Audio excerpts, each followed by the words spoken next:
All right, so everybody's up in arms on the Wall Street Journal article on ex-Mormons and their TikTok influence. There's a few things I want to cover here that maybe a little different of a take on this. I think overall this is actually very positive. I'm glad people are out there as apologists. This isn't as much what I do, but I'm glad those people are out there and that is happening. But I think overall this is actually going to turn into a positive thing. This episode here is brought to you by the Ultimate Holy Land, which is our Israel trip next year, 2026, March 29th through April 6th, with an additional 2 days in Petra, Jordan, if you want to add that on. The incredible thing about this is not only are we hitting all the sites in the Sea of Galilee, Mount Carmel, the Old City, walking the streets of the Old City, and of course, Gethsemane and the Mount of Olives, and Bethlehem, the traditional place of the baptism of Jesus, the Garden Tomb, the traditional place of the tomb of Jesus. But we are visiting that tomb on Easter Day, right? On Easter Day. So come join us for Easter in the Holy Land next year. We would love to see you there. You can go to cwicmedia.com, cwicmedia.com, go to trips and events at the top and scroll down to Ultimate Holy Land. It's going to be incredible. All right, so this article with the Wall Street Journal. I remember back with the Book of Mormon musical, and remember how that was treated and what we did. I had a lot of people very upset talking to me about that and just saying how horrible this was. How can they do this to us? And sure, I feel that. I think it's right, but I knew it was going to be a positive thing. It was bringing Latter-day Saints out into mainstream publications and media. And that's what this does.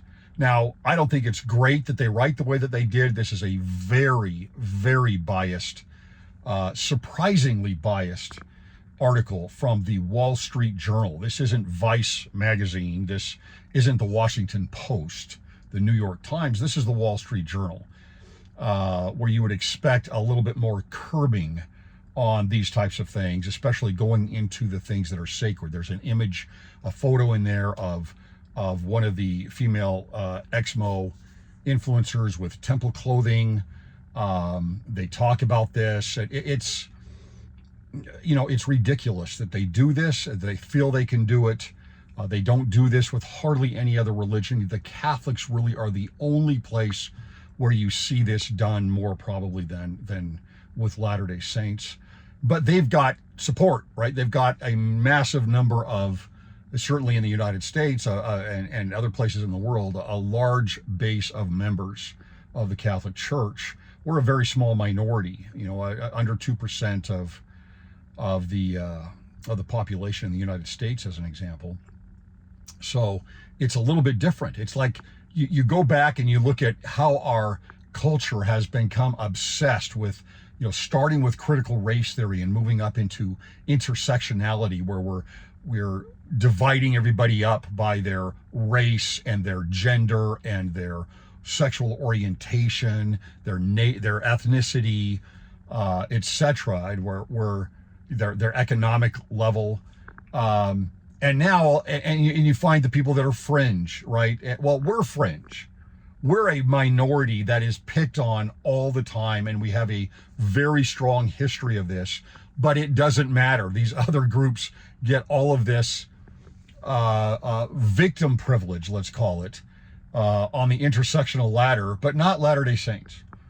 We get both the actual victimhood, and we get no privilege that goes along with that. So we have to fight this off, which is good, right? We don't want to be victims. We don't want to act as victims. We want to remember our history, but we're not going to turn it into being victims. That is very anti-Christian, a very anti-Christian approach to life. We see this with the Lamanites in the Book of Mormon. This is what they did, right? Very victimized. They held on to that, and they hated those outside of their tribe, so to speak. So we don't want that. But it's just so interesting that you don't get nearly outside of the Catholics, you don't get nearly the crossing of sacred lines in the media that you do with the Latter-day Saints. We're like the last group you can just absolutely go all out and cut off at the knees if you choose to do this. And from having Mormon in the title to using a quote as a cult, right? And it is so obvious what they're trying to do here. And, here we have just a few weeks ago, we had the editor of Daily Wire go after Latter-day Saints in absolutely trite attacks, just regurgitated evangelical attacks against the Latter-day Saints. And here we've got the Wall Street Journal. Is it really any surprise? Is it really any surprise? I mean, if you go and look at the Pew Research and other studies, you see that the Latter-day Saints are the least liked. We are the least liked. Now, you have to think about what that actually means, right? It's a perception of where you are in the popularity ladder. That's really what it is. It's not like, I don't think that there is a large amount of people that go around and they just plain don't like their Latter-day Saint neighbors. I don't think that is the case. In fact, I think it's the opposite. But in terms of where you stand in that hierarchical structure of society, in perception, we are down at the bottom in terms of Christian denominations.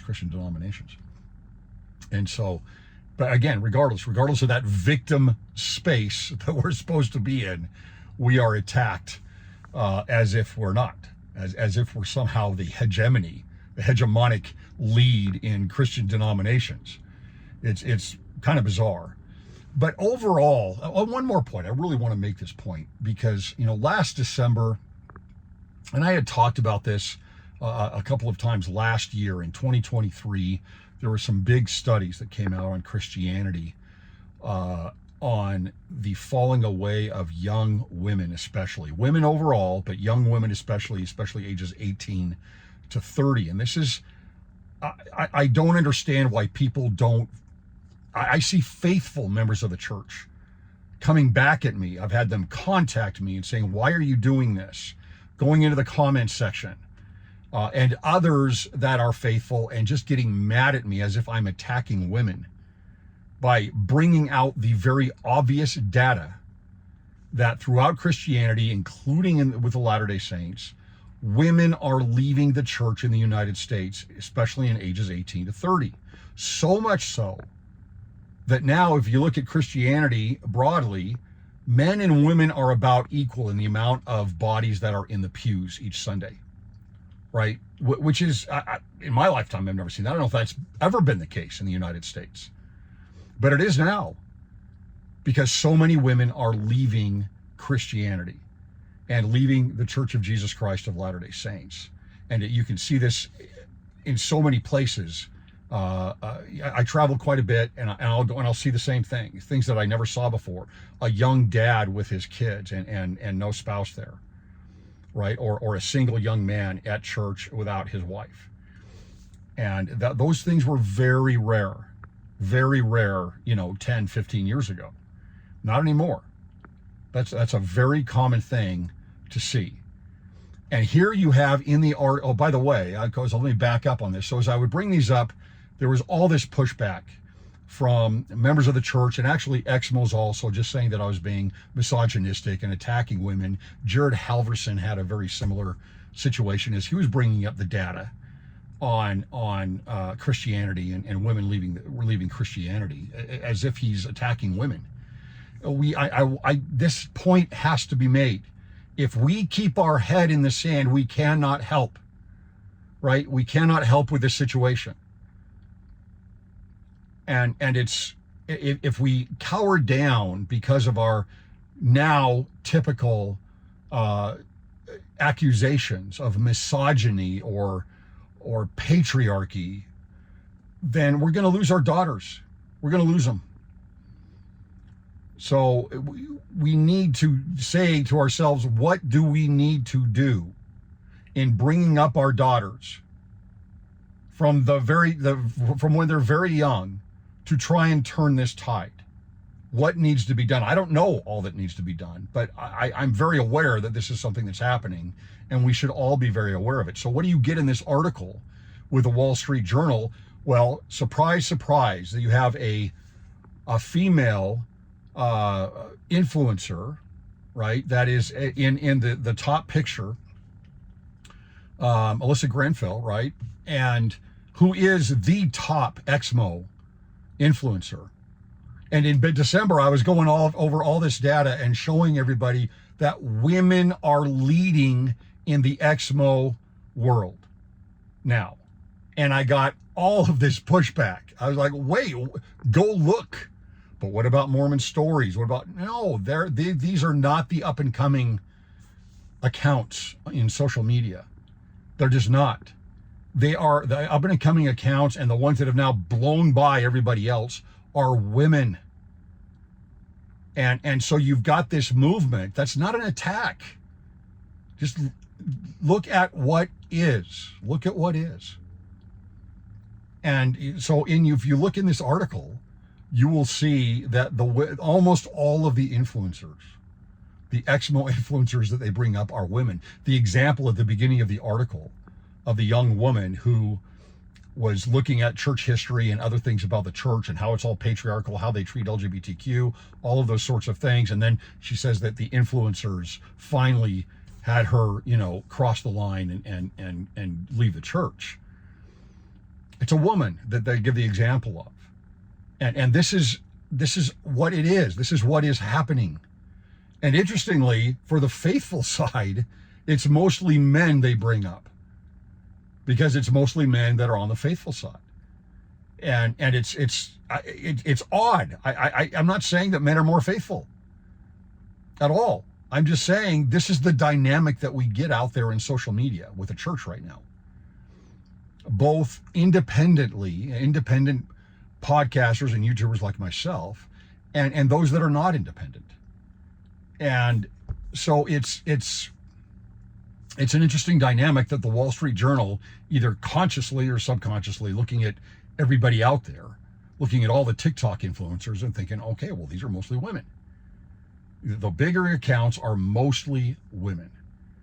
And we need to address that. That's an important thing. Now, I also think that overall, going back to the Book of Mormon musical, that was a huge home run for the Latter-day Saints. The way that we handled it, the way we treated it, we are so unknown to the world, and so unknown even within the United States. People hear about us. They may not. So many people in the U.S. actually don't even know a Latter-day Saint. They've never met a Latter-day Saint, especially in the Northeast and in the South. And so it is negative. It's a very negative article. And there are apologists out there that are going to do a great job of fighting back and talking about this. And they should, right? That should happen. And it helps us to offer clarity about our beliefs and data that is out there. But I see this as something that overall is a real positive. And anytime this is brought up, there's at first it might be a negative to someone who sees it, but then they may look further. I know people that have gone and found Mormon stories online and ended up getting baptized because they went down the rabbit hole, and they ended up finding in their feed, that was starting, they had a lot of ex-Mormon stuff, but then they ended up getting some faithful stuff and ended up getting baptized. And I think that this eventually is something like that.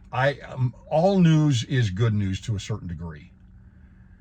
And I think that this is a positive. Now, where the thing that really hits home for us is the way they treat sacred things. And that's a shame. It really is a shame that the Wall Street Journal would approach the most sacred things to Latter-day Saints in the way that they do. I mean, they really, this article was brutal. It was brutal and brought up some really ridiculous things. And, I kind of feel like it'd be interesting to go back and look at the Wall Street Journal's articles and bring up their worst articles and things that have been said and say, hey, let me wrap this around the neck of the Wall Street Journal.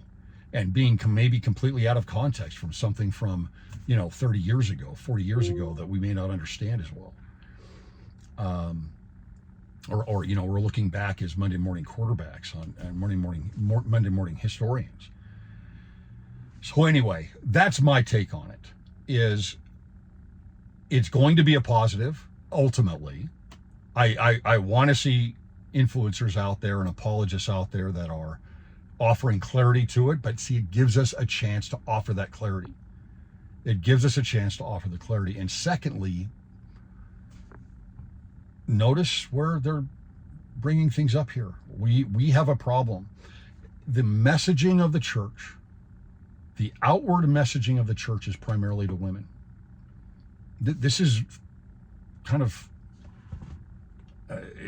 this is very interesting. Go to LDS.org or the churchofjesuschrist.org, right?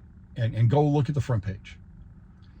And tell me who that's messaging to. And look at the messages, the titles and the messages. And it's not like all of them or anything, but look at the titles of the messages and look at the images. And tell me who we're messaging to. And yet, we're losing these people. We're losing these women.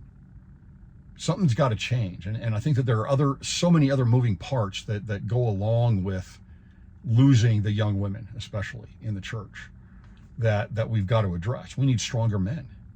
We need stronger men in the church. There are a lot more of them now that are in the pews. They're there. There's more of a choice than there used to be. But there are struggles with those young men. And we need to address those things. So anyway, just my 2 cents on the Wall Street Journal. I'm here in Provo, Utah, on a Saturday morning. I'm going to the BYU Stanford game tonight. Very excited about that with my 2 sons. If you see this before the game, look for me. I'm over in the West Stands. Thanks for listening.